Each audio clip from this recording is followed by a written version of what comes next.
All systems go. Cleared for takeoff.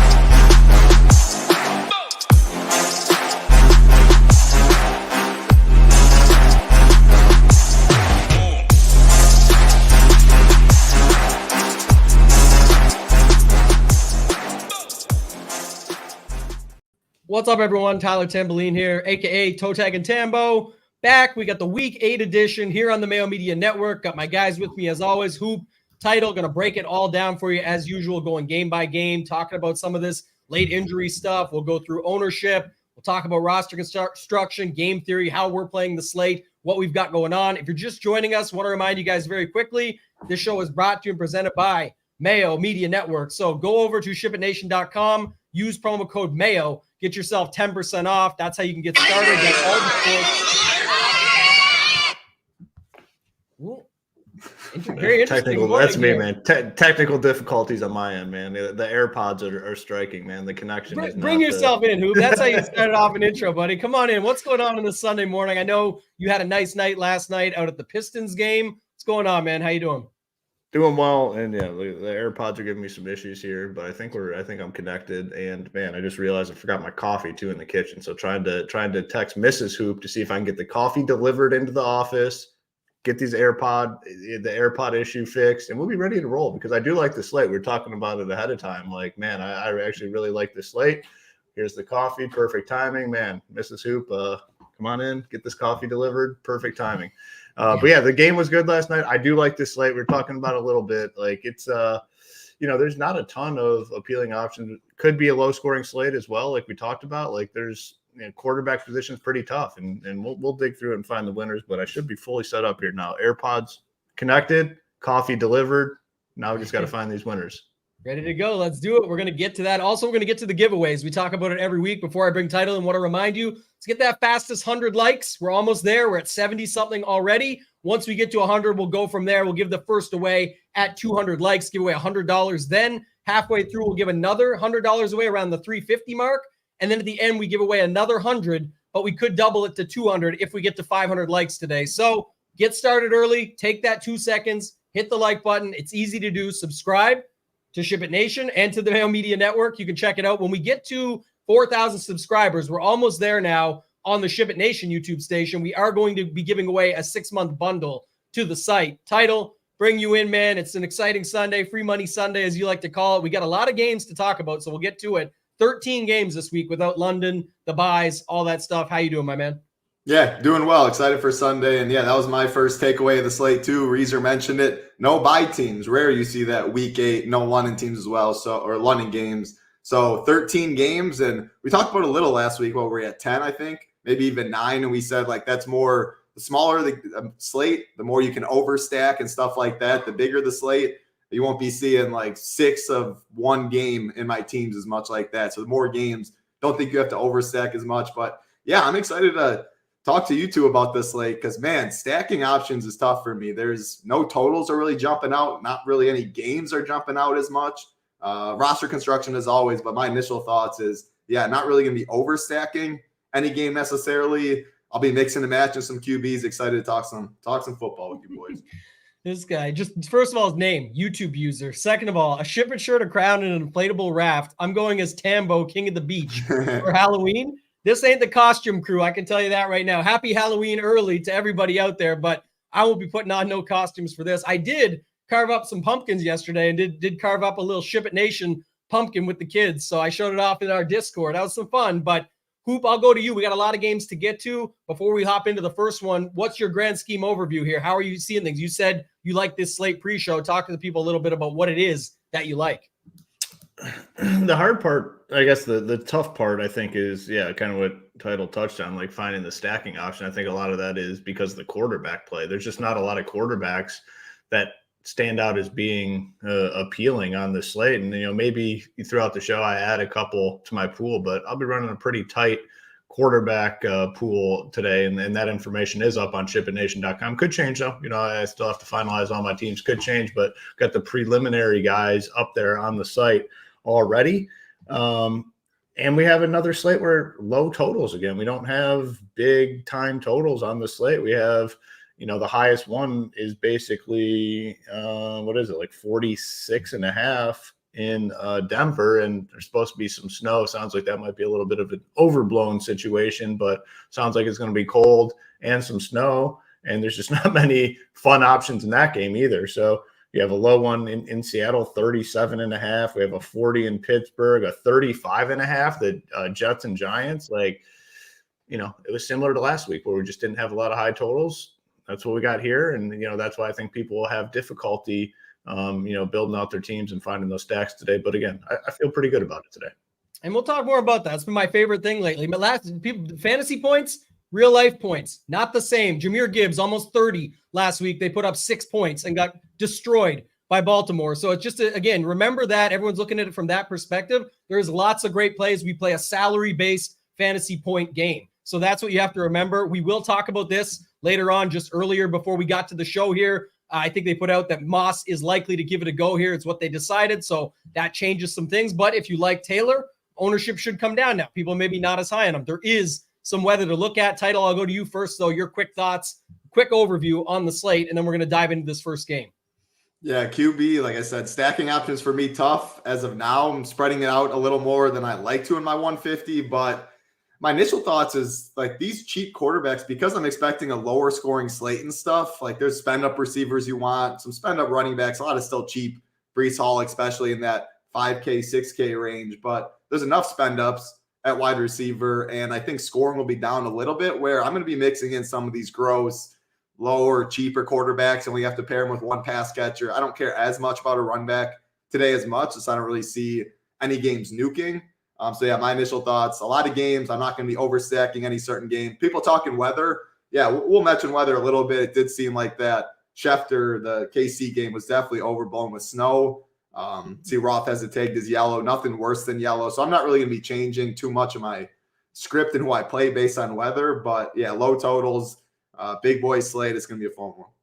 Roth had to go at Schefter there, man. You see him drop the comment? It's like it's most popular comment. He was like, buddy, this is way overblown. He said, this is from the whole weekend. I'm going to the game that day and talking about weather for that spot. And that's one thing that we'll definitely talk about when we get to that game. We'll go game by game like we always do. But I like the part you brought up there too. Again, we don't know if you think it's you can think it's going to be a low scoring slate and it ends up being one that's huge and blows up. But I love the part you brought up about some of those skinny stacks. On a slate like this, I don't mind some of those ones, and we'll talk about some of them as we go throughout. And it starts, I'll go to you, Hoop, here, because I know you like Jalen Hurts. We're going to start with Philly, Washington. You can just go Hurts, A.J. Brown, and be done. Yes, you can add in Devontae Smith. You can add in Goddard. You can do a bunch of things, but you don't have to, right? So let's talk about this one, Hoop. We got Philly, Washington. Thoughts on this game?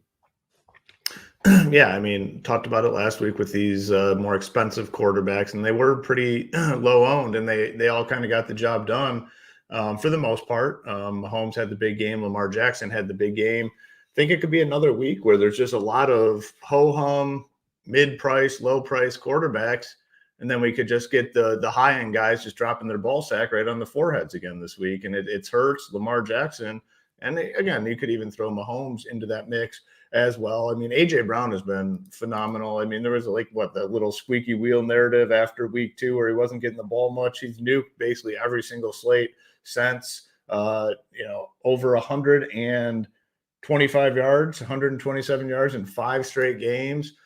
He's a beast out there. I think he can do it easily here again in this game. And he's priced up there close enough to those high-end wide receivers, the Tyreek Hill, Cooper Kupps, where people might choose to go those guys over A.J. Brown. So I'm very interested in him. Dallas Goedert would be my next preferred option if going to Hurts. They finally kind of got their connection going as well after a few slow weeks. And then at some point, Devonta Smith will have a big game. It really hasn't happened yet. I mean, he had the big game in week 2, but I like him as well. I mean, cheap price tag, cheaper than we've seen most of the season. It should be very low owned, low single digits, I'd say today. So in on the Hurts stuff for sure today, just because of the nature of the slate.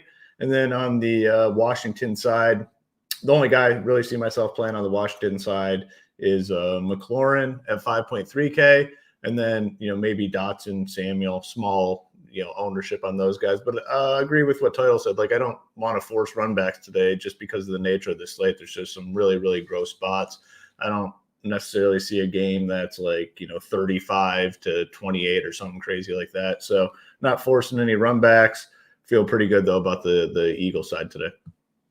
Yeah, Grayson says Titletown is him. Titletown is also, he is him. He's also the Swiftburr, which is the Swift Whisperer, that is. And this game includes that as well. I think a lot of people Taylor Swift or DeAndre? Oh, gosh. Yeah, Taylor Swift is not at the game. We'll get to save that one, Hoop. You got to save the fun stuff till the end. There's a whole shebang with that one. I got it ready. Don't worry. But I want to go to talk about this because I think you said all the points, Hoop, that we were thinking that we know. You could say the squeaky wheel was for A.J. Brown. Now it could be eventually for Smith, but it's just been the A.J. Brown show. You can fit him in with Goddard in some lineups. You can run it back with the other guys. Our guy Hamwich, real good salesman, always sells me on the worst quarterbacks. And he had some Howell conversation for FanDuel. For FanDuel, it was a little bit cheaper. You could build it out. It actually didn't look that bad. I will say that. So I added a little bit on FanDuel. But Title, I want to ask you about DeAndre Swift first and then take me through the rest of this game. But it feels like not many are going to Swift because that range is just so busy already with other running backs.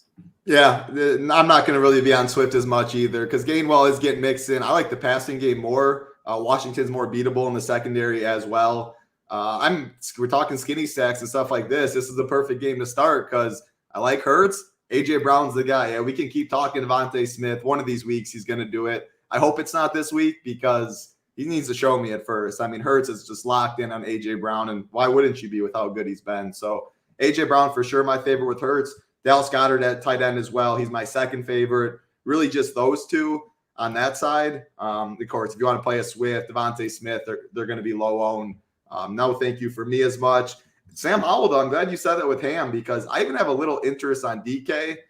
It's mainly just the nature of the slate, like we keep saying. Cheap quarterbacks, if Howell gets you 18, 20, I think that could be enough. He does have rushing upside, and he has a clear pass catcher in Terry McLaurin, as Hoop mentioned. He's 5.3K. He's clearly led the team. Dotson's there, Samuel's there, getting some targets as well. But Terry McLaurin has led them. Price is very good as well. I think Howell, McLaurin skinny stacks are fine. They're very cheap. You can spend up elsewhere. Of course, I prefer Hurts, A.J. Brown if I had to pick. But yeah, both sides of this game, only a couple pieces, but they will be both quarterbacks in my pool. Howell to Terry McLaurin. You can add in Logan Thomas, I think, too, just really, really cheap. You punt a stack and you double spend up a receiver or something. So, yep, Howell, McLaurin, Logan Thomas, other side, Hurts, A.J. Brown, Dallas Goedert, really all I'm looking at. This might happen, too. I don't know if it'll be enough to pay off 4,200, but it is definitely an option. If I land there, I don't hate it. I also don't mind some of the stuff with Swift. That's why I brought him up originally. I'm definitely in on Hurts. He's my favorite pay-up quarterback on the slate, even more than Lamar. But just to say it, it's the other side of it is if you wanted to go with it, Swift makes sense. In lineups, I'm not going there. I think a lot of people like Hurts today, and for good reason. A lot of people like A.J. Brown. Good, fair price in the middle range, not having to go all the way up to like a Tyreek or a Cup or something like that, who could be left alone. We'll get to those guys later, but I don't hate it either. So bring that up. The Taylor Swift early conversation was the Swift in the first game. Now we go to the next game, Hoop. We got New Orleans, Jonathan Taylor. We just talked about the Zach Moss news. I did have some Taylor Swift lineups. I probably will still leave them just because I was on it last week. I still liked Jonathan Taylor last week, even in a tough matchup. I said, I just think they said they're going to get him more involved. I think this could be the case. On Friday, when I was talking to Mayo, I did not like it nearly as much. Sucks about the Moss news, but the only thing that's good about it is, what comes with it now. Maybe people do move him out and say, I'll just go with Breece Hall. He's safer anyway, or whatever it might be. It's definitely a spot. You could still see him get here. They still have a decent O-line, but this game does have some interesting pieces. Kamara on the other side as well. Talk to me about this one, Hoop. New Orleans and the Colts. Yeah, I agree with you. I mean, I still want some Jonathan Taylor today. I mean, it would have been nice if Moss was out, and it adds just another very stable running back play to the slate, but Moss is in. But even with Moss in last week, we saw a ton of work for Jonathan Taylor, 18 carries, 3 receptions, so over 20. I mean, that's a key number with his price tag, too. He's only 6'2" on DK. In a game that I think has some potential. I think we could see some scoring here. Like, I do think we could see some scoring. Like, it's 43.5. It's not a big number, but nature of this slate, that's, right there kind of in the middle. There's guys that can make big plays here. You have Olave, Rashid Shaheed has had big plays this season. And then on the Colts side, Pittman, Josh Downs has looked phenomenal. Kind of one of these breakout wide receivers, I'd say, this season. So you have guys that can move the ball down the field, and these quarterbacks will take some chances too. So, not going to be like my highest owned wide receivers by any means, but I think you can play these guys for sure. Kamara on DK, we've talked about it a ton on the shows, but like anytime a guy can get into the mid-20s without finding the end zone, like it's happened multiple times where he gets, mid-20 fantasy points or more and does not even find the end zone. That's just too much upside for me to stay away from. 14 targets in 2 out of 4 games for a running back. Just insane. Just fits perfect with DK scoring. The price just on DK is too low at 7.3K. He is 8.3K. Just had a question in Discord about FanDuel, 8.3 over there. Definitely don't like him as much, but man, if he's getting 10 catches, like that's a touchdown there on FanDuel. So it's not as appealing as DK, but still, if he gets to 10, that's essentially a touchdown. So I think strong play there, but definitely much better on DK. Jonathan Taylor, like we talked about, fine going with him. You have to imagine, even Moss dinged up here. They switch it over a little bit more to Taylor today. There's a lot of running backs that are going to be pretty highly owned today. So I don't think you really have to worry about Taylor's ownership at all. And with Moss in, like Tambo said, that is going to bring the ownership on Taylor down. So I want to stay on Taylor. So yeah, I mean, I'd say the running backs are still my favorite plays in this game. Kamara for sure, and then Jonathan Taylor on the Colts side. Yeah, just a note if you're just joining and you didn't hear it, but Moss is likely. It already came out. So we're not expecting him to be out any longer. But Title, I do want to ask you this because the way Kamara could get even better somehow in this spot is Michael Thomas was added to the injury report very late. And I know they say it's illness, so I would expect him, but it just could be a thing. And if that happens, I would expect the ownership to flock there even further than it already is. But I think Kamara popular already for good reason, like Hoop mentioned. But how do you secure maybe a little better floor to those 14 targets? It was 2 weeks versus the other ones. You had like 3 and 7 or something. So how do you get closer to that? Is you have a game where Michael Thomas is out. We haven't got the news yet. I'm sure we'll get it soon, but he was added, I think it was like last night, to the injury. So I'm not sure not to the injury report, but to with an illness or whatever it was. So just keep that in mind. What's your thoughts on this game? Yeah. Well, I was going to mention that Michael Thomas news because it's pretty big. I mean, the slot receiver gets a lot of targets. If he's out, Olave's already ran so bad this year. The prices came down. I would really like Olave. Shaheed, his role has kept growing as it goes on. Just a stud. 80-yard upside or like the house upside. He returns punts, returns kicks. If he's going to be on the field a lot, which he already is, even with Michael Thomas in, I don't think Shaheed's the craziest dart throw, but if he's out, Shaheed would get the biggest bump for me. Kamara, like you said, too, he's already a great play at the price, and his floor goes even higher. So, yeah, monitor the Michael Thomas news. We should get it. An hour and a half is inactives. If he's in, I still like myself some Olave and still like Kamara. That really would be it, though. Shaheed would be the one that gets the biggest boost for me if Michael Thomas is out. But I'd boost Olave, too. In a dome, game should be competitive. Indy's beatable in the secondary. So, yeah, Kamara's my favorite. Olave second, Shaheed third. Like all three, like more if MT's out. As far as the Colts side, it's just Jonathan Taylor and it's just Downs. So Downs is a great matchup. The Saints are most exploitable in the middle of the field. Lattimore should be out there on Pittman. I don't really care as much. I like Downs' price a lot more than I like Pittman's as well. So Downs in the slot, good play there, should be pretty low owned. And yeah, I like Jonathan Taylor too. I expect Zach Moss to continue to work in. He's been good, but I think as the weeks go on, you'll see Taylor pull away more and more.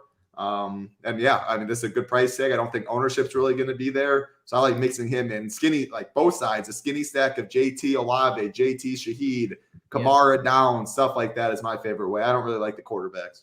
I like that too. And then one I would say as well, again, forgetting who cares to me about the Moss thing. I like Indy D here as a possibility as well in lineups that you don't have Kamara, where you're trying to leverage up against that because a lot of people are going to have Kamara. And then if we get Michael Thomas news, it'll become even more popular to get somebody from that game in. I like the Olave call either way, though, and had some Taylor Olave stacks set up as well. Hoop, let's move on. Let's go to Jacksonville, Pittsburgh here. I like some of the stuff in this game, but I want to get your take and how you're playing this one. Looks like could either be a game that completely disappoints or could be a game that just stacks up fantasy points on both sides. There's lots of options within this game.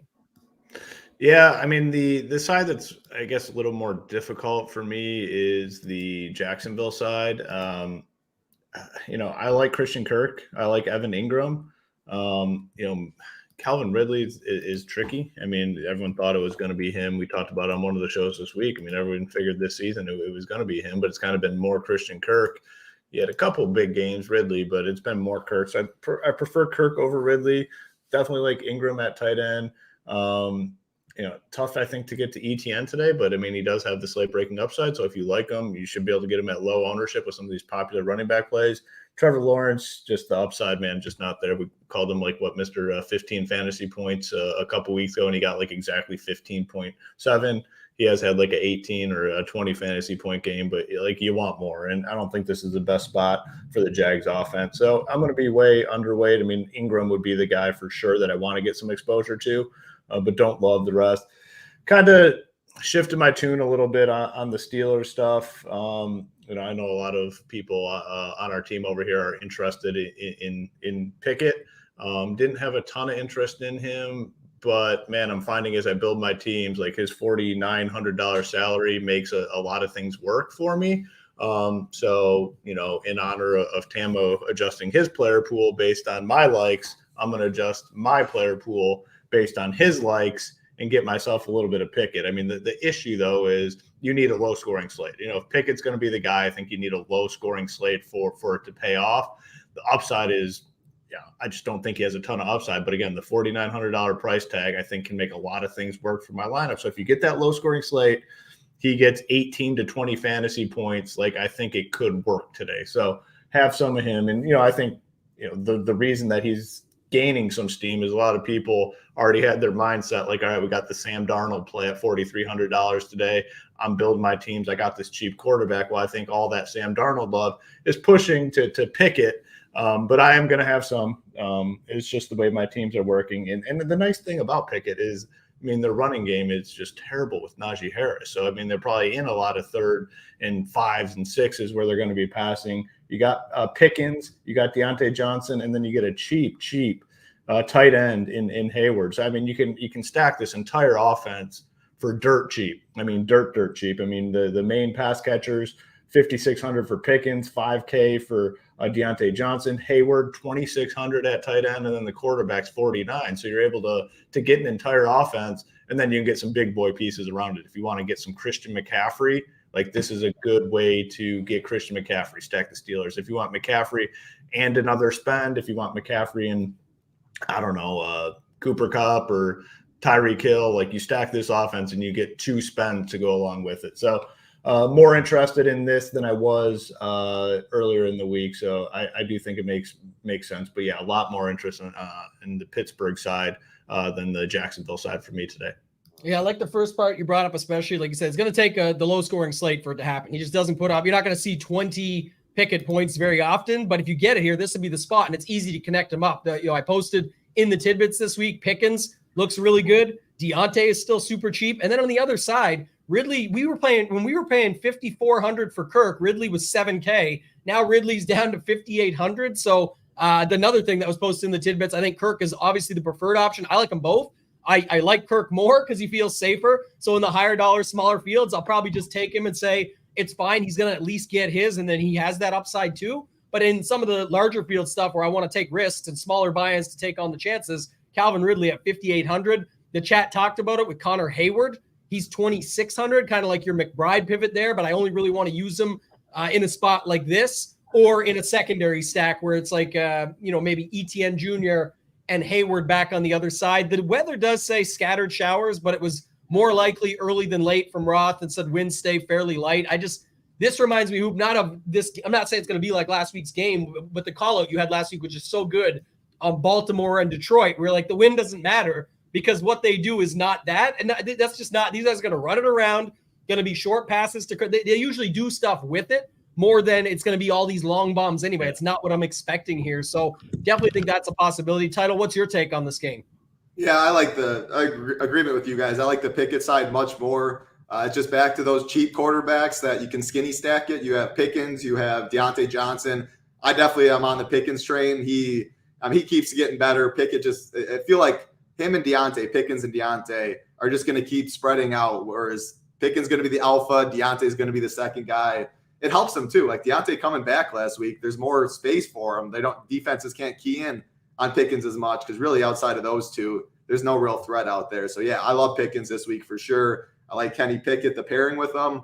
Outside of that, Yeah, like the Deontay Johnson, I really only like him in my Pickett stacks. Hayward, probably not really going to be for me. So just Pickett, Pickens, and some Deontay in those stacks. On the other side, I'm not really going to be playing Lawrence at 6'2". So naturally, I'm probably not going to have too many Jags. Kirk is my favorite. Good price at 5'9". Everything you said with Ridley, though, at 5'8". Like, I think Kirk's going to be higher owned, but he has a better matchup, and he also has got more targets this year, especially as of late. Take away week 1, it's not even close. But if you very well could never see Ridley this cheap again if he goes out there and does something today. But give me the Kirk side.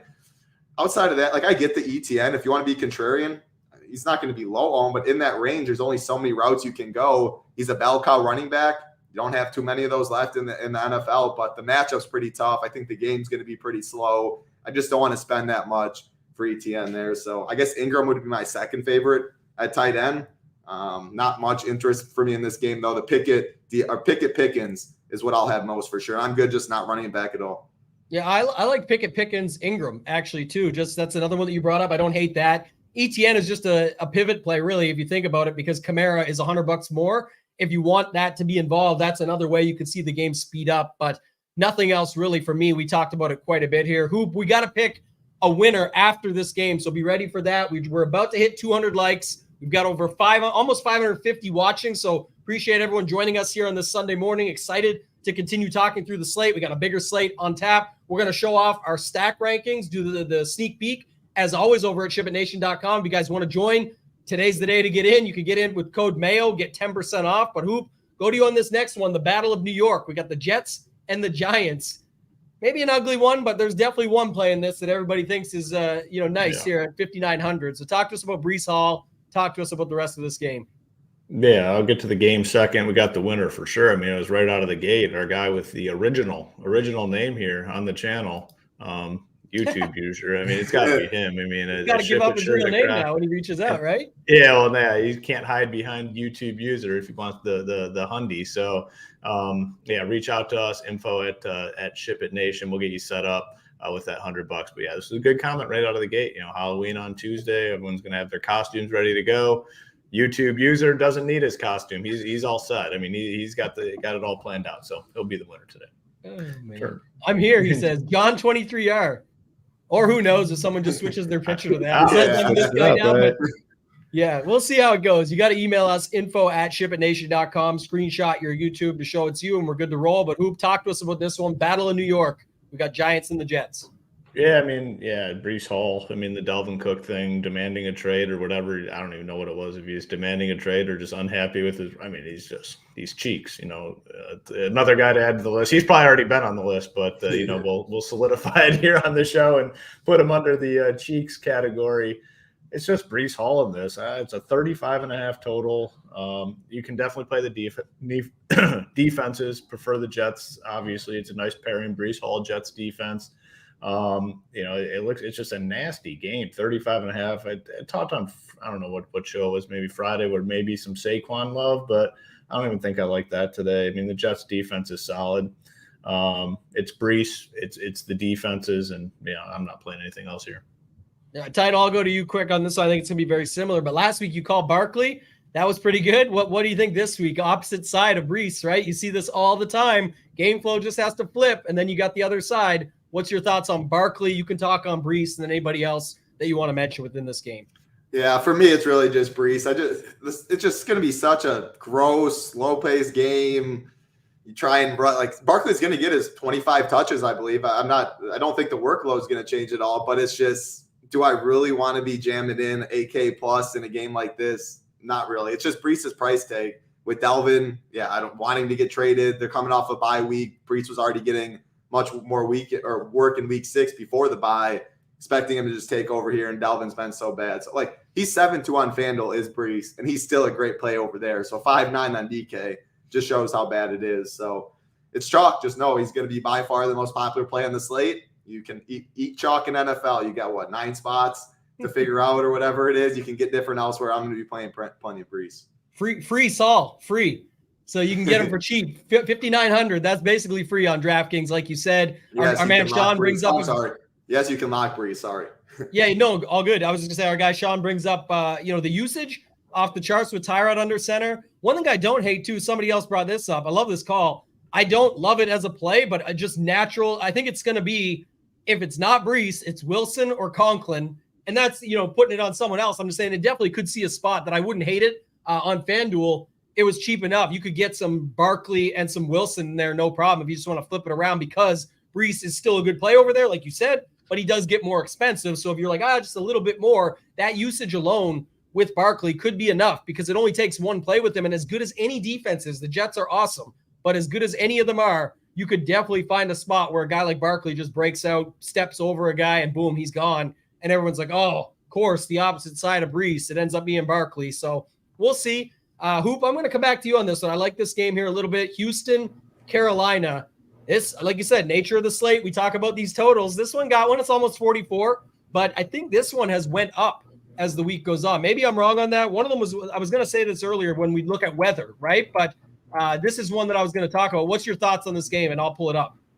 Yeah, I like it, I guess, quite a bit. And it's gotten a little bit better. Robert Woods ruled out for a couple weeks. So I think these Houston pass catchers both get a bump. Nico Collins, Tank Dell, I think very solid plays. I mean, you look at Stroud, and he's been good. I mean, he's shown the ability to run an offense, get the ball down the field. The deep passes look good with Dell.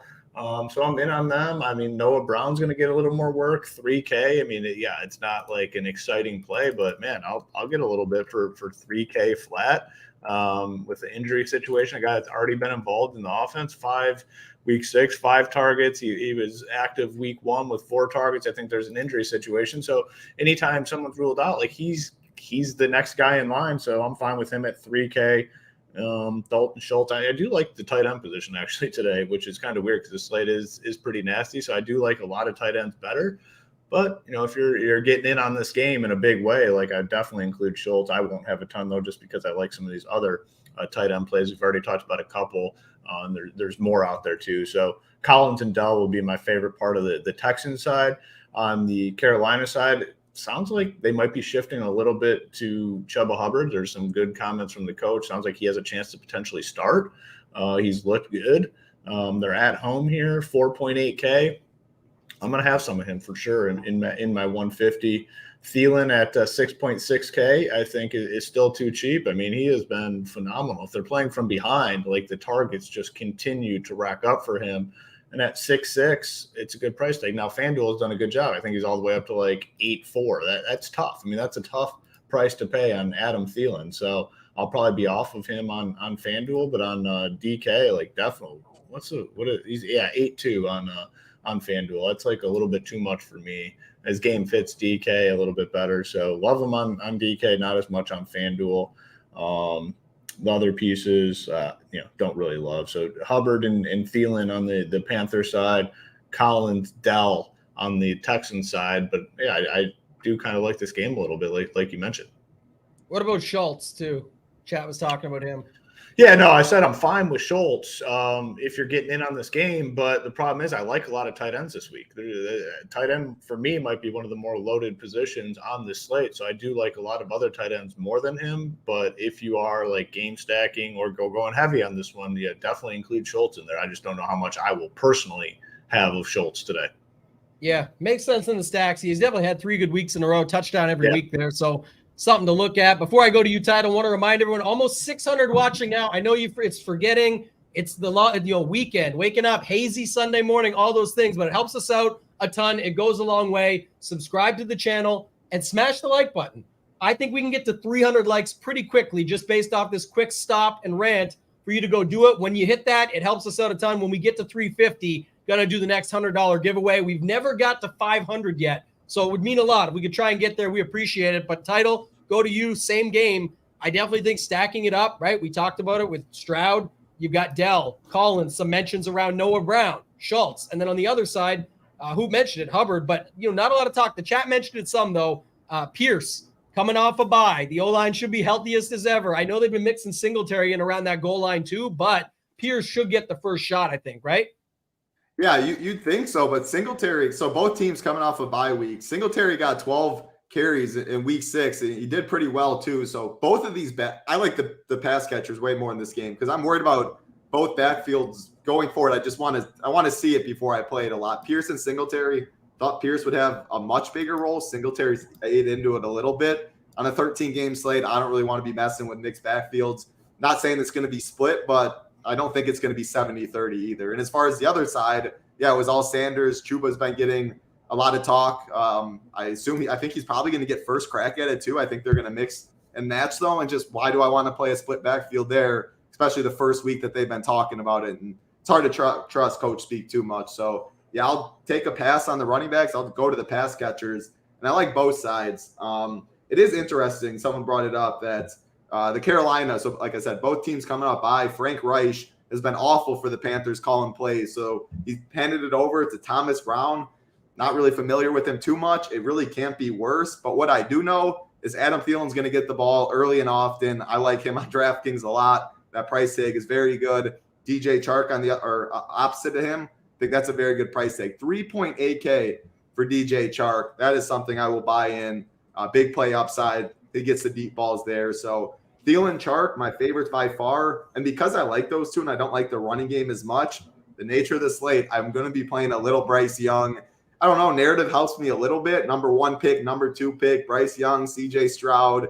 They want to show each other up. It's been a little disappointing for Bryce Young for sure. But 5-1, if I like Thielen, I like Chark. 18, I think, is enough at that price, or could be enough on a lower scoring slate. He's going to be low owned. I'm mixing him in. As far as the other side, I love Nico Collins. I love Tank Dell. I like Dalton Schultz. Without Robert Woods, if you want to go with Noah Brown at mid-price 3K, I don't think it's the craziest thing. I'd prefer it in stacks. But I like the Bryce Young side more than Stroud just because of that $1,200. It does go a long way. So I think it's just really going to be a Collins, Tank Dell, Dalton Schultz more as mini stacks or skinny stacks if I'm going to Thielen or a Chark and something like that. But I'm not really going to be playing as much Stroud, at least my plan as of now. I'm mixing some Bryce Young on the other side. But I like the pass catchers all the way around on both sides, especially the top two, Tank Dell and Nico Collins, and then Thielen and Chark. One of my favorite spots when you're talking pass catchers.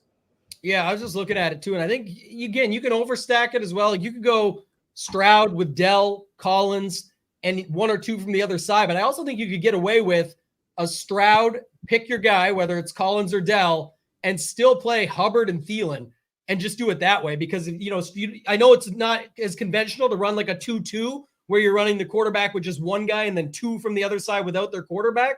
But I could definitely see it was where those guys are just racking it up on catches.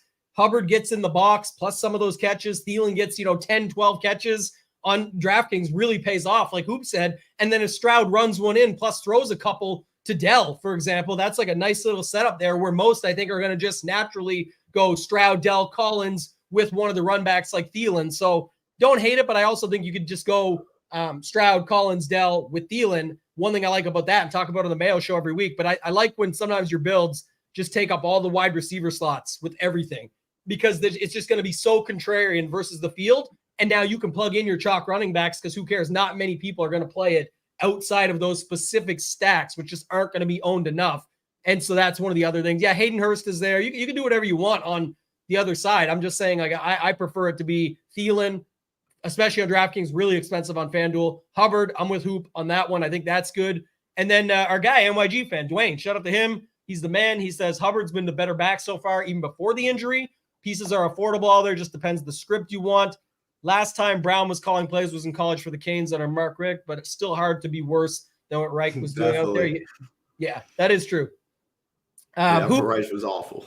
Anything else there, Hoop? If not, we can move on. We'll go to the Patriots and the Dolphins. We are on our way to 300 likes, so people are putting in the work. Almost 650 watching now. So if you guys are just joining us, and a lot are, go take 2 seconds, hammer the like button. It helps us out a ton. We do a bunch of giveaways, and the most giveaways if we get to 500 likes. So just to let you know that now. Hoop, New England, Miami. Any love here? Don't love this game. On the Patriots side, Kendrick Bourne has looked really, really good. He's had some big time games. Still pretty cheap, in these trailing game scripts where the Patriots have found themselves very frequently. He's coming off a 19 and a 17 fantasy point game. Fine getting some exposure to him. Maybe a little bit of Devontae Parker, 3.2K. But man, he's just done like nothing all season long. So yeah, really just born on the Patriots side. On the Dolphins side, yeah, I guess it's a little bit strange because they do have the highest, is it the highest team total? If not right there as one of the highest teams. Yeah, they have the highest team total on the slate. But, outside of Tyreek Hill, it's tough to really get exposure to anyone. I don't love Tua because of the price tag. I'm fine with going Tyreek. Waddle is a fine play on FanDuel where he's still cheap at 7-1. But yeah, for me, really, it's going to be Bourne and Tyreek Hill just because he's, Tyreek has nuked so many slates this season. Definitely want exposure to him. And then Waddle on FanDuel, but don't love this game all that much.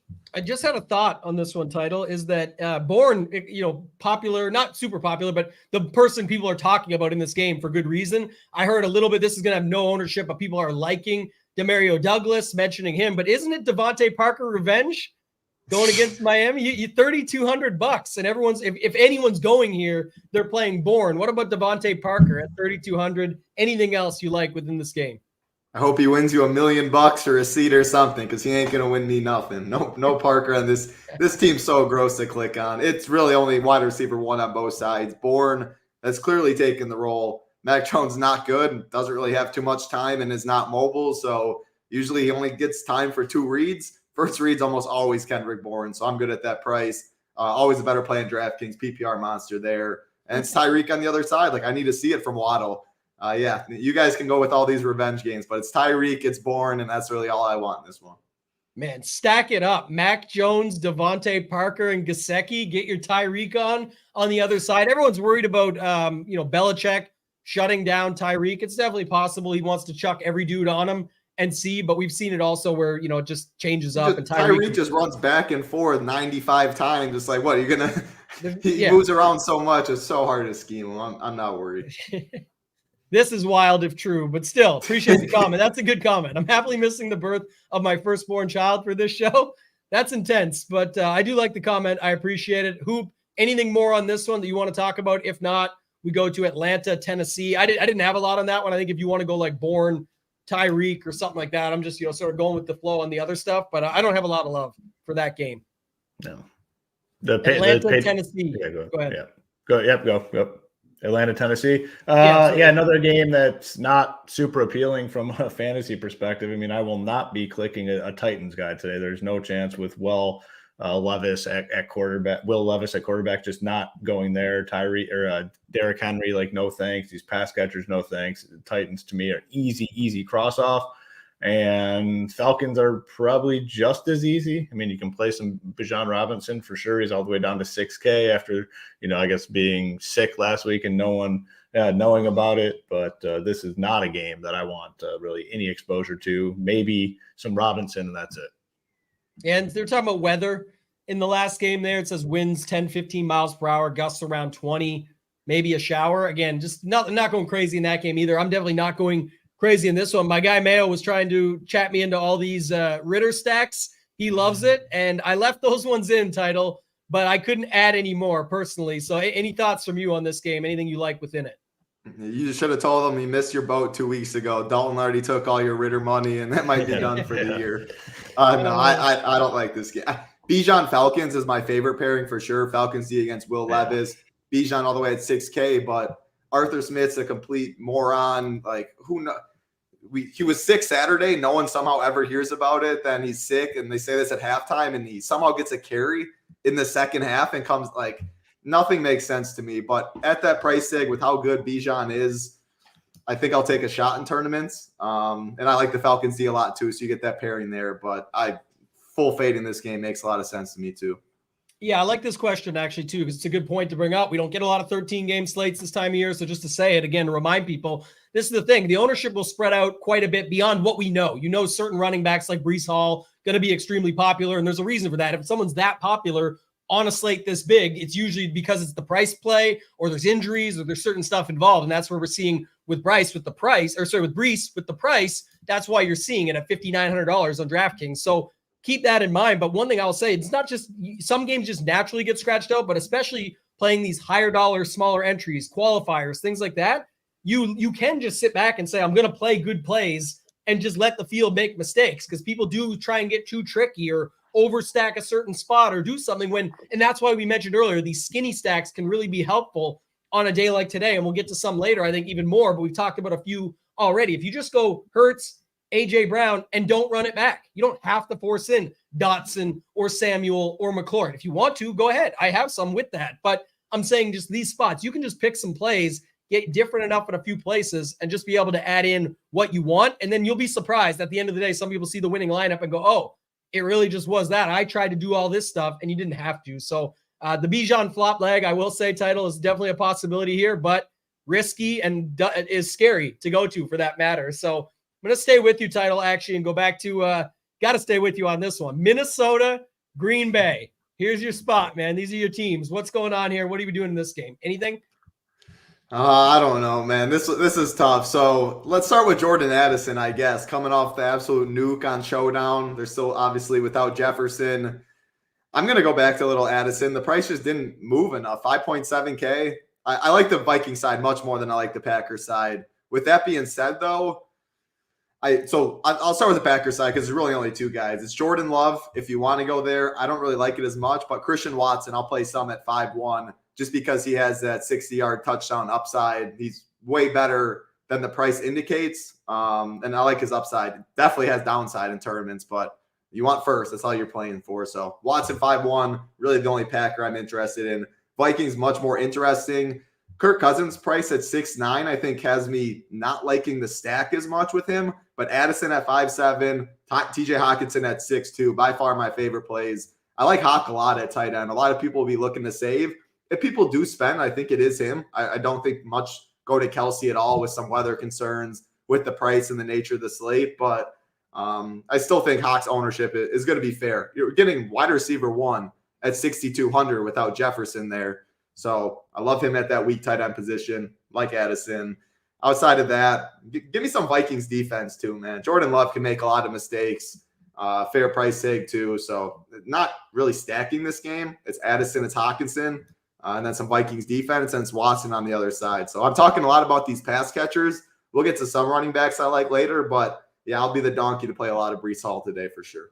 Yeah, one note too, Underhill just tweeted out, that's the Saints beat writer guy that does pretty much everything for them on his own, independent. And he said that Mike Thomas will play through, there's optimism, that Mike Thomas will be able to play through his illness today, but they'll get a better read on the situation when he gets here. And then the first comment says, flu game Mike incoming. So we'll have to see, but it sounds like Mike Thomas will go. Just, it doesn't kill anything we talked about earlier. It's kind of what we still expected. I'll come to you on this game in a second here, Hoop. We just crossed the 300. We are on the drive for 5 at 350. We'll do the member giveaway. And then for the random one at the end, we'll decide what it's going to be. But almost 700 watching now. So we appreciate everybody joining us. Like our guy, Steven Neighbors, who coined the term TMZ for Tambo, Mike, and Zach. We got the crew together. He said, it's easy. This is the free shows. All we do is free shows. It just shows a token of appreciation. We definitely appreciate it for sure. So thank you guys for joining us on this early Sunday morning. One thought I had, Hoop, here. I know the chat loves this Minnesota D, as do I. But all week I keep thinking about certain things. And the one thing that popped into my mind yesterday was everyone loves the Minnesota side. The Green Bay side gets Cousins off. Primetime Cousins is bad. Like, he can do it now. He's good. And now you go into Lambeau Field. Never know what's going to happen here. But I could definitely see a spot where if you've got that $200, Green Bay defense is the one that ends up doing it. But give me your thoughts on this game. I don't have a lot here either. Don't mind that play, the Packers defense. I mean, Vikings still, without Jefferson, want to pass the ball. I mean, they're a passing offense. I mean, they can't move it on the ground with Madison or Akers, so they're just kind of forced to pass. So I don't mind the defense play at all. In terms of the other plays, like, I'm not playing either quarterback here. Madison, I think FanDuel, maybe 6.1K, I believe is the price tag there, where, again, he's at that price point where if he finds the end zone, you'd be happy with it. So fine with him over on FanDuel. Good with these pass catchers. Like, I want to get some Addison. I want to get some Osborne. I do actually like Brandon Powell. We talked about it on the Cash Show on Friday where they were really going to him down the stretch of that game. Like, he was heavily involved. He looks solid. He's only 3.2K, so I do like Powell. Probably my favorite, like, full punt wide receiver on the slate. I think there's legit upside. And agree with the Hawkinson thing. I think he will naturally come in lower owned than we're thinking. because of the, everyone wanting to go cheap at tight end. He's 6'2". It's a little bit uncomfortable when you start, building out some of these teams. I want to definitely get over the field on Hawkinson. I mean, the target just crazy. I mean, probably 10, 11 targets. Like if he finds the end zone, it's just you're feeling it at that point. So in on Hawkinson at the 6'2". I don't really like the Packers side at all. Like I get if you want to go to Christian Watson, but I don't know. Like what's the upside?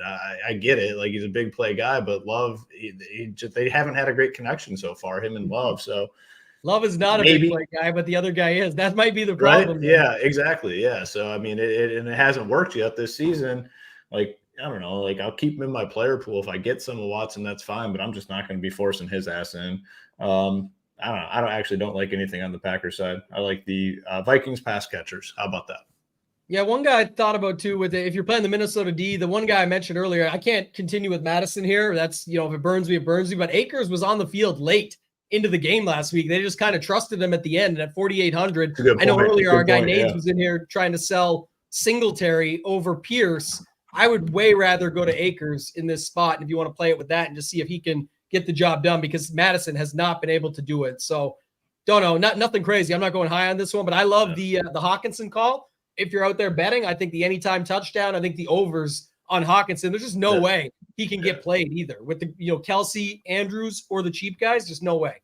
And one thing I wish DraftKings would start to do, because of the nature of the position, is bring down the salaries on some of these running backs a little bit, like these backup running backs. Like it's at 4.8, like he still has to do something. Like, a guy like Akers should be in like that 3K range. So I think if they brought down that floor a little bit, it'd make the position way more interesting, because there's legitimate guys in the 5-ish K range. Like I would like to take a chance on Akers today, but at 4.8, he's got to do a lot. It's not just like get out there and get some work. Like you got to do something at that price tags. I wish they would bring it down a little bit and entice us to play these guys a little bit more. That's the selfishness. You want the cheap because that's the only way you can get to. It's no different though, like FanDuel, CMC, who we'll get to later, 10,200. But I guess my point is, even if he was cheaper, he's still not going to get ownership. Like if Akers was 3.5K today, no one's going to click that name still. But like it just doesn't do enough for me personally. It just doesn't do enough for the lineups. I get your point. Like, but no, I know what you're saying on that second part. There does make sense. He's not going to get the ownership either way, but at least one would make somebody consider it. So I understand what you're saying there now. The extra piece added on there. Definitely think that is a possibility. Let's go to this next game. While we're waiting, let's see who we got. 330 likes. We will need a member. So if you want to find a member, I'm going to quickly take us over here to the site. We're going to interject now. We're making pretty good time today, so I want to let everybody know quickly. Obviously going to go through this and swap it over. But just so you guys can see, if you guys haven't checked it out yet, you can use the promo code Mayo. Go to shipitnation.com. You click Join the Nation. All the options are here. You can get it for $62 a month. You can get it for $323, which this is using promo code Mayo. And then you can drop this down to $539. It's all the sports we cover. We put MLB at the back end because obviously the World Series is rounding out, but you get the projections, the ownership, any of the tools. Like for NFL, we're about to show you our stack rankings. We've got the DVP rankings, both basic and advanced, the core reports, the player pools, the slate plans. If you go to shop, there's courses on NFL and NBA. And then, of course, the Discord community, which I'm sure many in the chat right now, there's a lot of members watching that can tell you what that's all about. But if you sign up, go into join now. NBA is back. It's been incredible. You just go down to have a coupon, type in Mayo, it loads, you're in. This is not a first month only deal. This locks you in at this price. And I'm going to bring up the stack rankings while we're here, Hoop, because while you're looking for that winner, the next game we're about to talk about is your most favorite quarterback in the NFL. As everybody knows, you love Dak Prescott. So we've got the Cowboys and the Rams. But before that, do you have our member winner for today for the $100 as we're on the drive for 5 to get to 500? Yeah, going with our guy, very active in the YouTube chats, very active in our Discord. AF Gator Jag will be the winner today.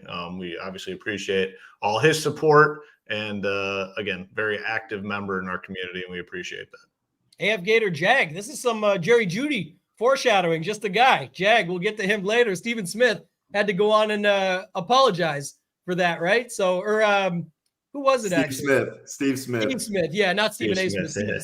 Steve Smith. I knew that. I was saying, like, I thought I got his name wrong for a second. But yeah, that was pretty funny. I saw that yesterday. So congrats to him. Hoop, let's talk about your favorite quarterback, man. We got Dak Prescott, and on our stat rankings, just updated this morning before we got on the show, Dak, Gallup, and Ferguson, the cheap way. Obviously, you can get Lamb in there. You can do a bunch of different things. But talk to us about this one here and then other thoughts, and I'll go through the stack tool more after this. Yeah, I mean, without going into too deep a detail, because we got to definitely keep some stuff premium over here. And, on the Cowboy side, I think it's interesting. I mean, it's they have one of the bigger team totals on the slate. All right. And again, I am no fanboy of Dak Prescott. You guys all know that. In terms of winning actual football games, the dude is shitty. Like the Cowboys will never win with him at quarterback. Let's put it that way. Win down the stretch, win playoff games, things like that. But we're playing a game of fantasy, and I like him for a couple main reasons. That team total sitting at 26. A lot of different ways to go if you're going to stack them. CeeDee Lamb, Cooks, Gallup, Ferguson, 4 legitimate options at different price points. Can even pair him with Pollard, who will catch some passes as well. He's cheap. It's a position that we don't necessarily love today, or I don't necessarily love the quarterback position. And he ran the ball 7 times last game and found the end zone on his feet. So for all those reasons, yes, I'm in on Dak today. I'm getting a lot of hate for it because I talk so much shit about him, but we're not playing a game of, hey, are the Cowboys going to win football games? We're playing a game of how many fantasy points can a guy get me? And I like Dak for all the reasons that I mentioned. You have run backs on the other side, Cooper Kupp, Nakia, Higbee, all guys you can play. I don't think you necessarily have to play any of those guys, but they are available if you do want to kind of get in on this game. So, yeah, I'm in on Dak. A variety of ways to stack them. You can single stack them with some of these guys. You can double stack them. You can run it back. I think it's just a very appealing spot for fantasy purposes today. Yeah, I like that call out there that you had, just like you said, just throwing it out there. But just in general, when you stack this spot up, it's kind of what you said to what my point is earlier about keep bringing up the games totals versus the fantasy point. You don't have to like Dak as a quarterback. You like him as a fantasy quarterback. And then it's a price game that we play, which, as you can see in our stack rankings, it's not always this way. Like there is spots. Look at the Brock Purdy one. Brock, Ayuk, and Kittle. That's an expensive stack. Still not, extremely, but just to say it, like it's still $7K. It's a mid-tier to high-price tight end. It's a $5,500 or $5,600 quarterback. This one's throwing in the cheap guys and saying it's better. So it's just something to look at from that perspective. But I said a lot of words to get there, but my guy Renegade laid it out perfectly. It's a business decision. I like that. It's a business decision for me today to be on Dak. Love that. Absolutely love that. And Drea reminds us, too, that it was also a business decision when you shipped the showdown slate with Dak and got the job done there. So it's definitely possible to see it happen again here. Lots of different ways you can go. Title, what are some of the ways you're handling this? And I do want to hear a little bit more on Tony Pollard, Ferguson, some of these other guys that are in the mix on the Dallas side, how we can split it up. Tony Pollard's definitely my favorite. Good size favorites at home. He's finally behind a healthy offensive line. I mean, he's been so disappointing this year as well, but we know how good he's been. I mean, been saying for years now that he's been better than Zeke. He hasn't really shown that explosiveness yet, but he's still getting a huge workload. I'm expecting 25 touches. The price is still good. Favorites in the dome. Good touchdown prop. He is by far my favorites. You can definitely play him with Dak, and I like Dak too. That price at 6-1, one of the highest team totals on the slate, really just echoing what Hoop says. So I guess who are my favorite pass catchers? I think Gallup's really interesting at 3.4K. I think more people go Ferguson just if they are going Dak, just because tight end's really bad. Ferguson, solid price tag, solid role. You just fill out the worst position with a stack right there. So I like Ferguson too, but he's going to be third. I like Gallup's price. I like CeeDee Lamb a lot. If people are spending up, A.J. Brown, Jamar Chase, Cooper Kupp, Tyreek, all of that. Lamb will get a little bit because Dak is getting a little steam. Still think probably sub 10%. And he has a good matchup here against the Rams too. Give me all the Dallas offense. Now, the Rams side's trickier for me because like they're so good, but now they just have so many mouths with Puka, with Kupp. The running back room's a mess. Like it looks like Darrell Henderson, at least last week, Darrell Henderson was the guy. The thing with, Kupp at 9K, Puka at 7.9. I'm not really going to be having much. It's just because I don't want to guess which one it's going to be. And then I get the Kupp performance last week and it buries me. Totally, one of them can go off. I'm hoping they both go 7 for 80 or something like that. I don't have as much interest. Now, I guess this is where I'll throw it back to you, Tambo, talking Darrell Henderson in that range, that 4.9K and 4.8K range at running back. Miles Sanders, I'm going to list a couple that I think are solid plays that will be mixing and matching. Miles Sanders, Darrell Henderson, you mentioned Cam Akers, so I'll throw him in there, Chuba Hubbard, and Amari DiMercado. All of those guys are either starting running backs or they're mixing in pretty much 50-50, something like that. Do you have a lean? Like, is Henderson your favorite guy? I'll go to you first, Tambo, then Hoop after that, because Hubbard would be my guy there. I don't have a lot of love for Henderson. He's a guy, he's like the Parham situation. Like, jam him in, go bet your 2 touchdowns. He could just jam 2 at the line, and then I don't know. Again, it's still worth points. I'm just saying there is so many running backs today that it's like, the other night we did the basketball show, people talking about Sabonis. Sabonis got like 60 and still wasn't even close to being needed because there's just 20 guys ahead of him that you could have instead almost. And it's the same thing here. So I don't hate the call, but I would prefer Hubbard. I liked our guy Dwayne, NYG fan, brought it up earlier, Hoop as well. He was the guy they kind of liked even before the Sanderson injury, and there's been more coach speak since. I could just see that be in the spot today. So that's the one I like. Hoop, what are your thoughts? Right now, mine was DiMercado slightly. We'll get to that game, but what are your thoughts, Hoop? Yeah, I'm going to split the middle. I mean, it's one of those two, Hubbard or DiMercado. I think, they're both, the same price tag. I prefer both those guys over Henderson, to be honest. I mean, you just saw McVay you just never know what the hell the guy's going to do. Like, he could just totally strip away the work and go to Freeman or go to Evan. Like, you just don't know with him. I think the other guys are more stable. It's our best shot today to hit 500. And remember, if we hit 500, we give away $200 to a random winner. So definitely the spot right now. We're going to push up we're going to get to 400, I think, for sure. It's how quickly do we get to 500, and that's on you guys. There's still the good news, bigger slate, but we're making the right time. We're still making the same time. So just to keep that in mind, you won't have more time, but there is more games. So one thing I want to note, though, a couple things actually. Dak, like the $6,100 price tag. So again, you guys talked me into him. You're always on these spots. I like it. Then I see the stack rankings have him at number 1 up on the screen. But like the price, he's 59, 61, 62, 66. He put up 7, 14, 15, 6. Yeah. He did have the big week last week. Yeah. I mean, that's the risk you run with a guy like Dak. I mean, that's why, again, I give him so much shit. I just think the spot here, the nature of this slate, everything just kind of adds up. You have the easy stacks, a lot of different ways to go too, and no one's getting ownership on it. Like CD Lamb's coming in like single digits. Like, he has slate breaking upside. I just all lines up. Yeah. And new ones. If he wins me the Chiefs today, I will be rocking a Dak jersey next Sunday. So you don't need to worry about You're banned for a Dak jersey unless you win a million.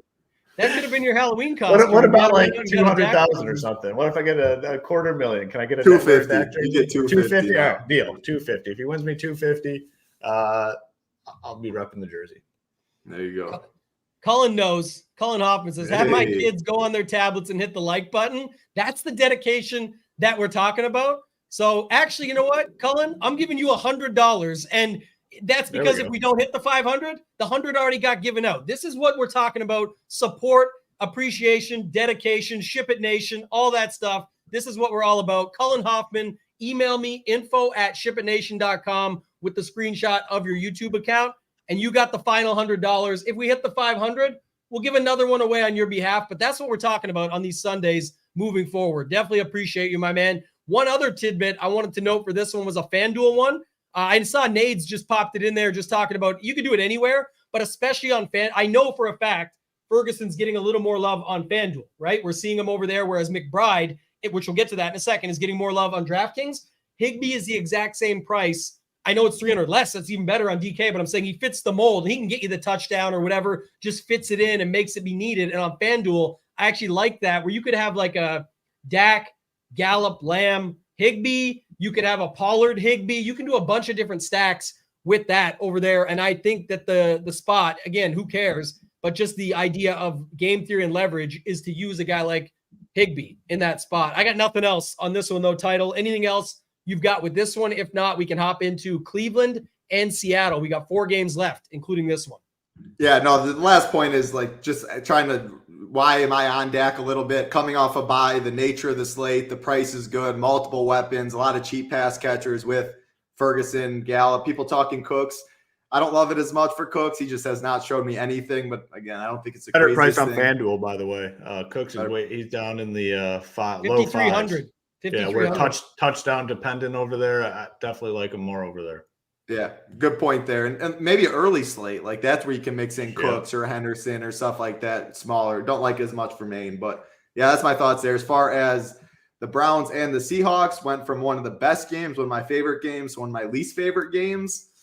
I think running backs on both sides, I guess, are fine. Kareem Hunt, talking about for the Browns side. And again, he's 5.2K. He's been getting a lot of work.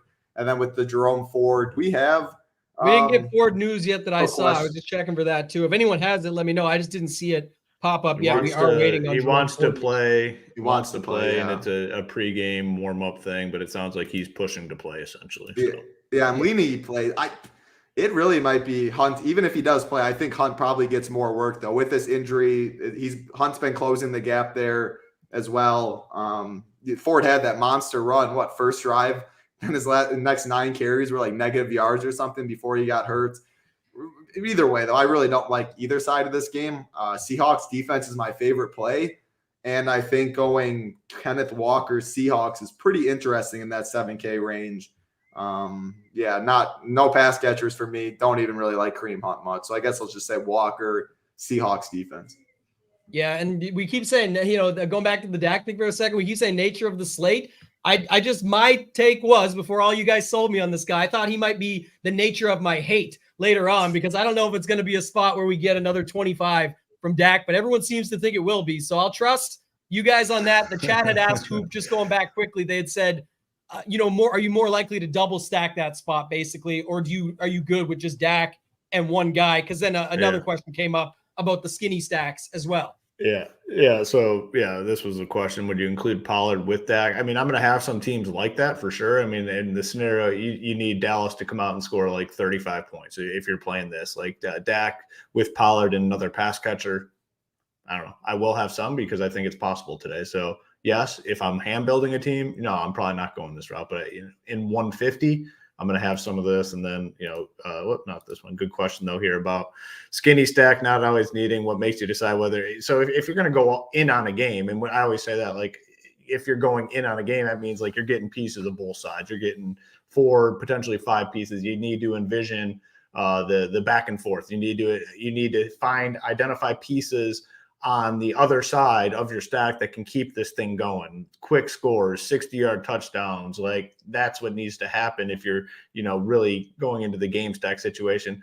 Just hasn't really been the case lately on a lot of these slates, and I don't know if it is today. So that's kind of why we're talking like skinny stack versus like game stack stuff.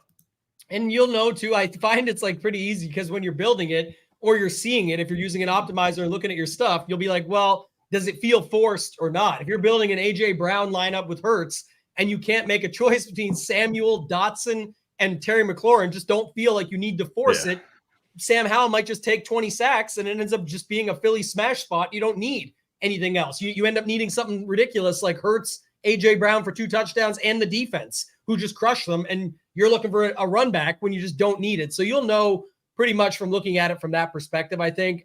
Was there anything else here that we had on Cleveland, Seattle? I can't remember where we landed. We talked about Jerome Ford news title, but that was it. It was on you. It was really just Seahawks D Walker. I don't know actually if Hoop talked about it.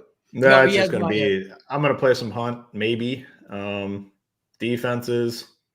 I'm not playing anything else, so it's not a good game.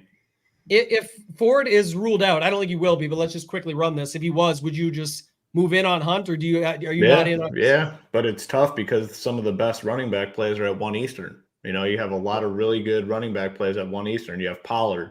You have, if you like Hubbard, you have Bijan Robinson. We have Breece Hall, who's going to be the most popular on the slate. You have Alvin Kamara. You have Jonathan Taylor. All the best running back plays are at 1 Eastern. So, like, can you really build teams based on Jerome Ford news? I'm not going to do it. Smarty.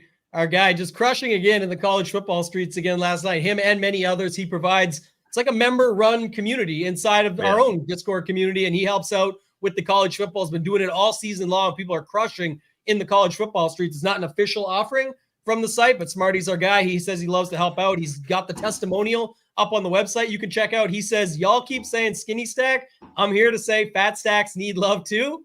This is you could shake this saying out a lot of different ways, but Dak +2 plus Higbee. Also, I think he's a Cowboys homer, right? He's a big Texas guy, so not sure. But in general, yes, fat stacks need love too. On this game, for me, the defense is really it. That's kind of the focus for me. Nothing much else there. Let's move on. We got 3 games left. Title, did you see the weather on this Kansas City-Denver game? It looks like, again, we talked about it being overblown, but then I guess they posted out that it looks like a snow game. So how's that going? I have not. Let's see. There's a tweet out there. There's a bunch of snow on the field, and they got the big tractors out there removing it. So there's definitely snow. But this game is in the afternoon, so it's not like they're playing in 2 hours and 5 minutes. Otherwise, pretty much I'll be looking to see what Roth and stuff saying. But he didn't think it was going to come down really during the game, and like if there's snow on the field now, that's easy to get off. It's will there be precipitation during? I'm not a weatherman though. I follow sharper people than me in that. Yeah, it's not our expertise, but we know we get the tidbits. We follow the people. We get the stuff. Give us your thoughts on this game, but I'm going to preface it. I had some stuff on this game. I wrote it up. It's another thing off the site, but here's the thing. We were talking about the weather. Pacheco. I wrote this up for Pacheco. I said the good news. First of all, there's good news, bad news. The good news, Denver, the worst against the run. The bad news, Denver, worst against the tight end. The good news is the weather possibility for Pacheco. Like he gets to go out in this. Maybe they do just decide to establish the run and run it. They're the favorites on the road, all those factors. The bad news, Travis Kelce and Mahomes, there's rumors that no Taylor Swift at the game, but there's rumors they're going to try and one-up the handshake that Brittany Mahomes and Taylor Swift had last week, which would mean the only way to see this handshake is to get Kelce in the box, so at least one touchdown. So Hawkinson, Kelce, anytime touchdown parlay, there you go. But just note that one for later. But then the bad news was no Taylor Swift at the game, so I gave it 3-2 in the best of 5 series to Pacheco in this spot. Title. What do you got with this game? Who are some of the guys you're on? How do you see it playing out? I don't know. 3.5, 1.5. I might. National Tight End Day was last week, Tambo, not this week. So no, I like it though. So the tight end position we always talk about. I think a lot of people. I don't think Kelce gets much ownership. Everyone worried about the weather. 8.4K is way up there when you can pay 3K, 2.8K for Trey McBride or whatever it is. So you get on a whole different roster construction build. I'll be playing a lot of dusty quarterbacks, cheap ones that could get me on some Kelce. So yeah, definitely in on the Kelce. Mahomes, if I play Mahomes, I think it's really just going to be Kelce or Rice, if not both. But I can't take a shot on any of these other guys. Rice has stepped in as the number 1 receiver for Mahomes. So at 5K, I'm good with him. I much prefer just going Mahomes or Kelce route. But I don't even think Mahomes, this is going to feel so gross. Your Dak Prescott's my Russell Wilson. I keep clicking on the name and he keeps absolutely doing nothing except taking my money. But he's absolutely free in a game they should be slinging it and trailing it the whole time. He has Sutton and Judy who are cheap. I need you guys to talk me out of it. But Pacheco, by far the best play on paper in this game. My favorite play with the weather, big favorites. Denver's awful against the awful everywhere, especially against the run, though. He's the best play for sure. Great price tag at 6-1. But Kelce, I really do like. Russell Wilson, Sutton, Judy burned me last week. I think I'm going to play some this week, though. Again, that's assuming the weather is fine. It's going to be cold there. There's no doubt about that. But Russell's played in the cold in Wisconsin and stuff too. So yeah, Tambo, I need you to help me out with some and hoop with some Russ. I don't need hoop because I know he's going to say Russ stinks. I'm not playing. Yeah, so I'll go to it in a second. Imagine getting this tilted though. We are the proponent of less small talk, more Slate talk. It was literally compared to the Slate to compare Pacheco and Kelce. Man, don't even hit the like and take a hike. Who cares? If you don't want to watch the show, I don't give a shit. Like, this is a free show, and it's just a back and forth, having some fun on a Sunday. So some people, no sense of humor. I will say this, though, Title, back to it like always.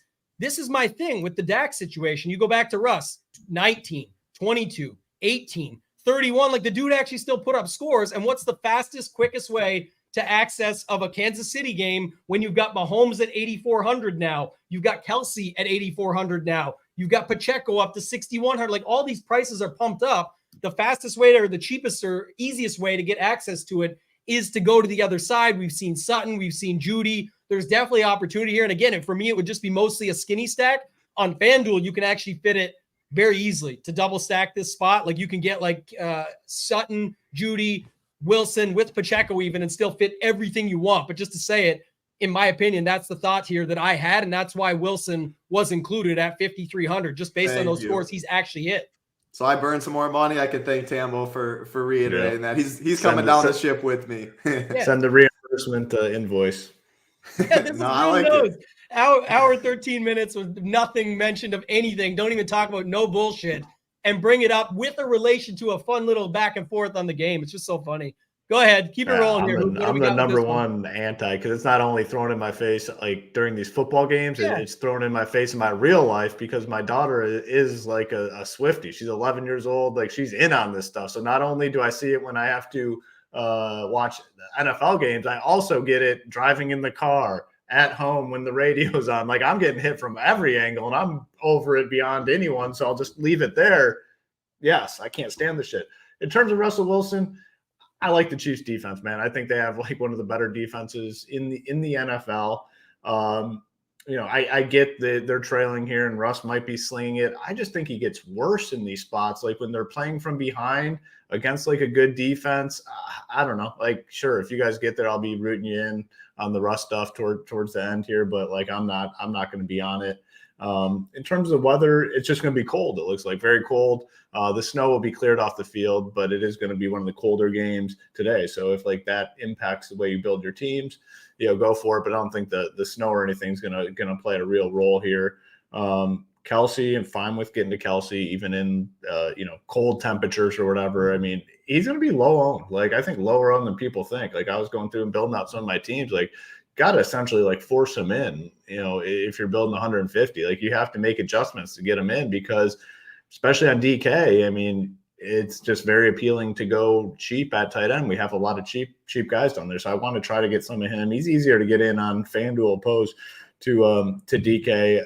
It just seems like a Pacheco spot. I mean, I keep talking about it, but I think this guy has legitimate upside all season long. They're fine. I hate to say the same thing over and over, but it just remains true. They're fine winning like nasty, grinded out type games this year, and they are going to be fine with this all season. This just looks like another one of those spots where, it's going to be cold, give the ball to Pacheco, like a 2-touchdown game for him. So he will be my highest owned Chiefs guy. Mahomes stuff.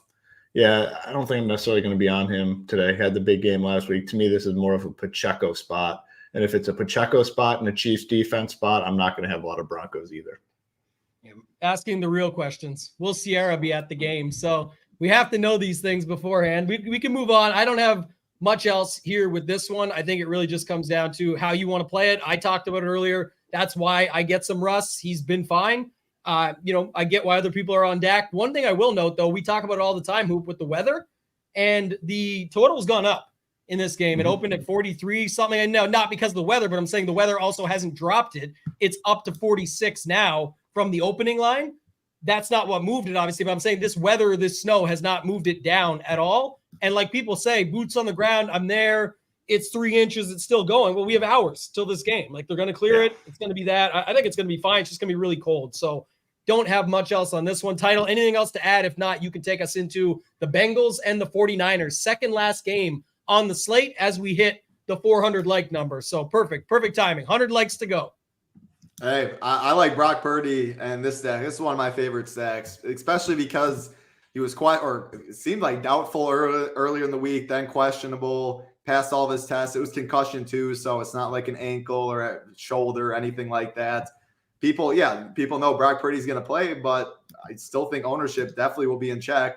5.6K is a great price tag, and you have multiple options to pair him with. Really only 3. I'm going to be doing Ayuk, Kittle, and I'm throwing Christian McCaffrey in there too as a pass catcher because he catches a bunch of passes and can get in the box that way. So I love San Fran side. The offense is so good. The Bengals aren't very good. Weather looks completely fine as well. If I had to rank my favorites, it's McCaffrey 1 at 9.2. The dude is just a complete monster. You have the money. I'm going to be playing some cheap quarterbacks for reasons like I can get a C-Mac and stuff like that. Ayuk at 7K. There's still no Debo there. Kittle at 5.4K at that tight end position. especially Kittle, like 5.4K feels like the dead range at tight end. People are either going to go Kelsey, Hawkinson, or like Ingram and then all the way down. So Kittle at no ownership, 5%, whatever it is, really is interesting here. Then you have a great run back on the other side if you want to do that. You got Chase, you got Higgins. Not sure we ever expect to see T. Higgins at 5.9K. I still prefer Chase at 8.1 because it's been night and day. It's literally Devontae Smith, Waddle, and T. Higgins, the number 2 receivers coming off monster years, has just been so disappointing. And it's been the A.J. Browns, the Chase that have been getting all the work. I like Chase at his price at 8.1, though. I think T's fine. Yeah, Burrow, I doubt I get to too much Burrow at 6K. Mixon, I liked him more earlier in the week, the more running back plays that we've talked about. Like, I much prefer Pacheco in the range. Mixon just tilts me so much. So I think this is the week I can finally back some exposure off of him. But I love the Niners side, C-Mac, Kittle, Ayuk with Purdy. Love them. Yeah, I like this game quite a bit, Hoop. I'll bring it to you, but I do think that, again, first of all, we all know about the Darnold situation. $4,300 was looking like it was going to be him. Brock Purdy gets cleared. I will say I added Purdy for that reason. It just felt like not as many people were hopping on board, but the chat shows that I'm already seeing ownership boost up in places. Like, it does look like people are like, oh, you're right. Why don't I just play the actual quarterback that was able to help this team put up 30 points often enough, and I can mix them with Kittle, with Ayuk, with whatever you want to put. Even Jennings is in there, and then obviously CMC and all that. But I really like both sides of this one. And the Burrow side is like, he's a real quarterback at 6,000. It's not even that much more. And someone said it here. I think it could end up being Higgins. Maybe it's both. I don't know. Not usually, but you can actually afford both because they're so cheap for once. But Chase, big game. I mean, you could see it for sure. And that's going to bring Burrow into play if that happens. Also, Higgins, $5,900. I think they said it's the cheapest in 26 games or something, that the cheapest price he's been on DraftKings in like 2 years or something along those lines. So keep that in mind too, but definitely can easily fill it out. And this is where you could definitely go skinny stack too and just go Burrow with Chase or Higgins, probably Chase, and then Kittle on the other side. And if you can't get the CMC, you can start filling it in with the running backs like the Swifts or the guy we'll get to in a second. If you're not playing Lamar and Hurts and things like that, there's lots of other ways that you can fill this out. So what's your thoughts on this game, Hoop? We got Bengals, 49ers. Yeah, a lot of the same thoughts as you guys here on this one. And in terms of the Purdy stuff, I get the ownership's coming up a little bit, but, let's take a step out and just think about this. If there's no injury concerns this week, Purdy, I think, would probably be one of the more popular quarterbacks on this slate. And yes, it's coming up a little bit, but it's not going to be fully adjusted. Like, there's no way it's going to be fully adjusted if there's no injury concerns. So I think regardless, we're still getting a good ownership discount. And a guy like Purdy, who in my eyes probably would have been maybe the most popular quarterback play on this slate without the injury concerns this week, and he's just not going to get there. So really like him. You have the direct, pieces with him. You can pair him with McCaffrey, Ayuk, Kittle, and Jennings as well, I think. So a lot of different ways to go with him. Really like Purdy. And all you need, man, is just a little bit on the Bengals. If the Bengals can score, this could be the game. If the Bengals can move the ball and be an effective offense, like they were last season, like this could be the game that you just need big time exposure to. It's Chase for sure. Like Higgins, I don't love the Higgins stuff as much. Like, man, he's had the injury concerns. He's had injuries this season. Drops. Like, it's been a bad go for him. But again, like to your guys' point, it's the cheapest price tag we've seen in a while. I really want to feature mostly Chase just because the upside's massive. Burrow is willing just to lock in on him, and it's gone to like big time games. Burrow or Mixon scares me a little bit, but yeah, I do really like this spot.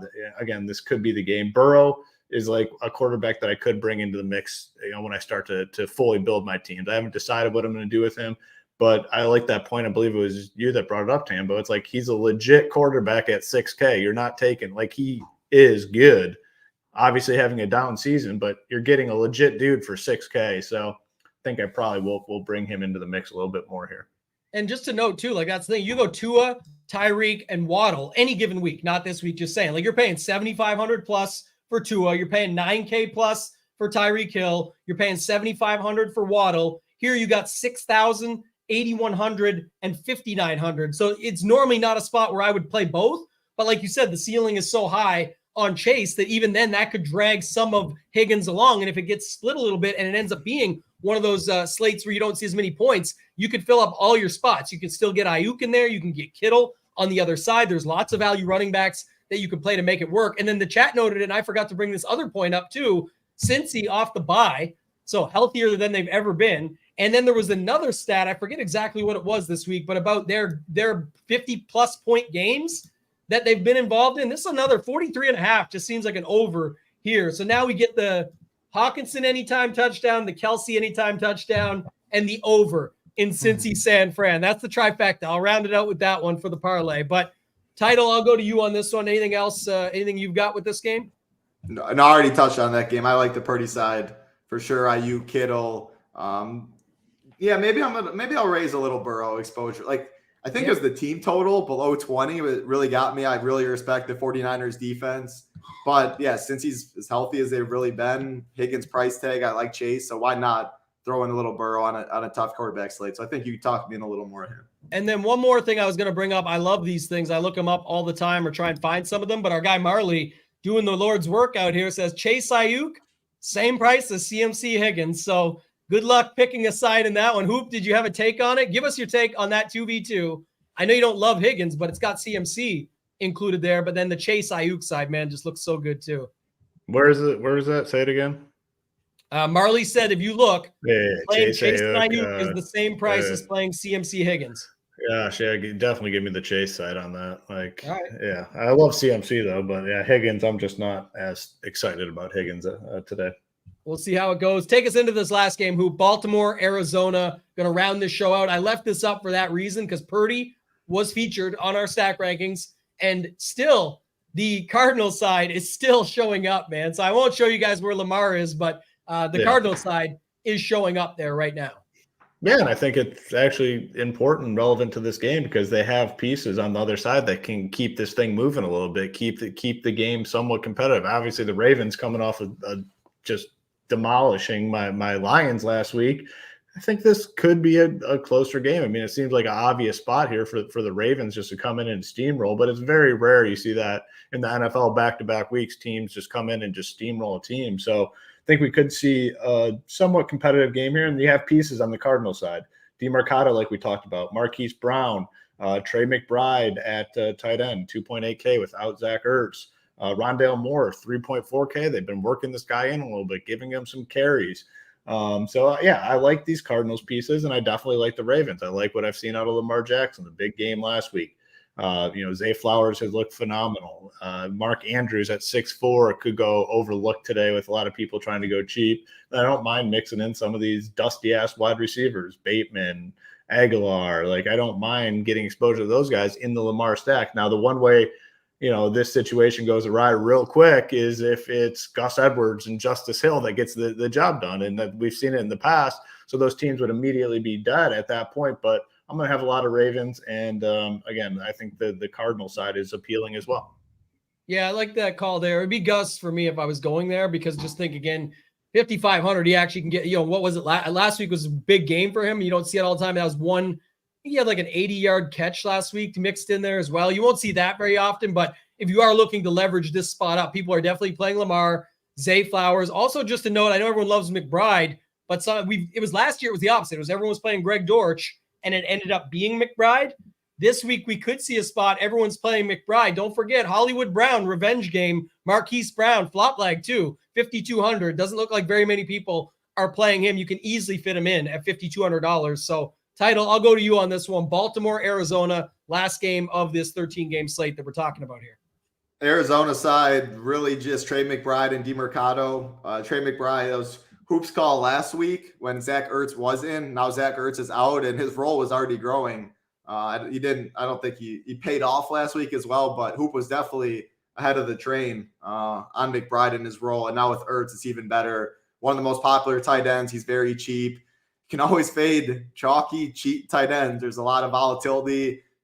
4 catches for like 30 yards, 40 yards. Like, you're hoping for 8, 9, 10 from him, really. So you can always fade him in tournaments, but I'll be mixing him in. I like mixing him in more when I do go Lamar stacks. And I prefer Hurts. Like you mentioned earlier, if your favorite spend-up quarterback was Hurts, I agree with that. In my Lamar stacks, though, it's very easy because there's Zay Flowers, who's underpriced wide receiver. Like last week, drive one, what do you have? Like 3 catches for 70 yards. He got caught at like the 10 or something, but then he didn't score after that. He had finished with 11 DK points or something. He got that, it feels like, in the first half. But him and Andrews, clear pass catchers right there. Andrews, I think, will be forgotten at tight end.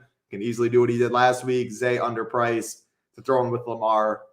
So yeah, only those guys on the Ravens side. Only McBride and DeMercado. And DeMercado, 4.8K, I mentioned. That 4.8, 4.9K range, loaded with question marks, but guys that are going to be mixing and matching in at the running back room. I think DeMercado is my favorite just because I saw it last week. He played 80% of the snaps. He had a firm grasp on that running back room. So, yeah, it's really 5 guys: Lamar, Andrew, Zay, McBride, DeMercado, nothing else. Yeah, DeMercado might try and pull a Jahmyr Gibbs and just get it all at the end. Who knows? Catch and run, get in the box, whatever might happen. Don't hate that call. The chat, I won't give it to Hoop too hard, but, they said Hoop is off the Ravens since that Detroit game. Jared Goff versus Lamar. That was a tough scene, but we won't go too hard on that one. Good week. We're back to another good week here. I think my position remains unchanged. Give me a playoff game. I'm taking Goff over Lamar. So that's the only thing I'm going to say there. Yeah, we'll see. We're going to get there eventually. The season's moving too quickly for my liking, but we will get there and find out. I do want to address 2 more things, and then we'll get out of here. But one is this game here. What was I going to say? The first part. This part, yes. So McBride is cheap enough in a legit role. This happened last year, and people didn't adapt well enough. Ertz is literally on the IR. It's not like they have a ton of great pass catchers. Like, this could just be a spot where he gets peppered and gets in the box. That adds up enough at a $2,800 price tag where 2 tight end, and you don't have to do it just to make this stack work. You can use it in other spots if you like that spot, especially in a higher dollar, smaller field. And then my second point with that was, this is also the spot where, as much as I like Hurts more, and I definitely have more and in bigger spots, but there is some bigger, higher dollar qualifiers today where it's, like I said, 13 games on the slate. Sometimes the best thing to do is just play the good plays and let everybody else try and make mistakes and figure things out. Things that would fall into that are, Lamar, Zay Flowers, too cheap, McBride. Okay, maybe you start there. Breece Hall. Like, I know you're saying all the time, but it's just, you're playing it differently, and in a higher dollar, smaller field, not enough people are going to have it all the way together that you are. You're probably still a 3v3 or a 4v4 away from them. You can get away with that. So I just wanted to bring that up as well. So nothing else from me here. Title, your final thoughts on this slate before we get out of here.